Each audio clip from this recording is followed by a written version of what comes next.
Someone tweeted me a question earlier today. Is Musnad Ahmed 16,245 authentic? It's the one where Muhammad makes out with his young nephew. The Islamists are saying no, but they call everything they don't like a lie. And by any chance, do you know the age of the nephew when it happened? Musnad Ahmed 16,245 is certainly one of the hadiths found in Musnad Ahmed, but as far as I know, that volume of Musnad Ahmed hasn't been translated yet. I've been purchasing the Darussalam edition of Musnad Ahmed, and only 3 volumes have been published, so we'll have to wait for the complete collection. This particular hadith from the collection has been translated mainly because it's really creepy. The hadith reads, Muawiyah said, I saw the Prophet sucking on the tongue or the lips of Al-Hasan, son of Ali. May the prayers of Allah be upon him, for no tongue or lips that the Prophet sucked on will be tormented by hellfire. Hassan was Muhammad's grandson. Here we have Muhammad sucking on his grandson's tongue or lips, and Muhammad had somehow guaranteed that if he sucked on someone's tongue or lips, that person would be saved from hellfire. To be fair, this doesn't say that Muhammad was making out with his grandson. It says that he was sucking on his grandson's tongue or lips.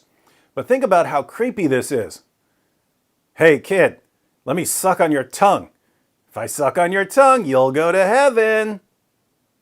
This is the same guy who ordered his followers to suck on his fingers so that they would get a blessing from Allah, and the same prophet who ordered grown women to let grown men suck on their breasts so that the men would no longer be sexually attracted to them because they would feel like their children. The Prophet of Islam sure liked sucking, but since the relevant volume of Musnad Ahmed hasn't been translated yet, it's hard to show this hadith to Muslims. And if you simply claim that Muhammad sucked on the tongues of little boys, a Muslim will probably think that you're making it up. So it would be nice to be able to show your Muslim friends a hadith that's readily available. And fortunately, it turns out that we have a similar hadith in Al-Adab al-Mufrad, which is one of the collections of Bukhari and is available online. We read in Al-Adab al-Mufrad, number 1183, I'll put a link to this in the description box. It is related that Abu Hurairah said, I never saw Al-Hasan without my eyes overflowing with tears. That is because the Prophet, may Allah bless him and grant him peace, went out one day and I found him in the mosque. He took my hand and I went along with him. He did not speak to me until we reached the market of Banu Kainuka. He walked around it and looked. Then he left, and I left with him until we reached the mosque. He sat down and wrapped himself in his garment.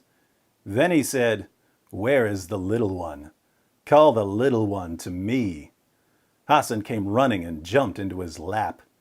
Then he put his hand in his beard. Then the Prophet, may Allah bless him and grant him peace, opened his mouth and put his tongue in his mouth. Then he said, O Allah, I love him. So love him and the one who loves him.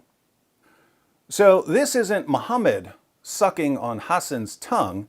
This is Muhammad sticking his tongue in Hassan's mouth so Hassan could suck on it. No wonder Abu Hurairah would cry when he would think about this. Muslim apologists explain these hadiths in 2 main ways. First, some Muslim apologists claim that Muhammad's spit had miraculous properties, and that by sticking his tongue in a boy's mouth, he was miraculously feeding him. Second, other Muslim apologists point out that Arabia has a very dry climate, and that by sticking his tongue in a boy's mouth, Muhammad was simply quenching the boy's thirst. Notice, however, that if Muhammad was quenching a boy's thirst by letting the boy suck on his tongue, the reverse was true in the hadith from Musnad Ahmed. Since Muhammad was sucking on the boy's tongue, Muhammad was quenching his own thirst by literally sucking the saliva from a little boy's mouth.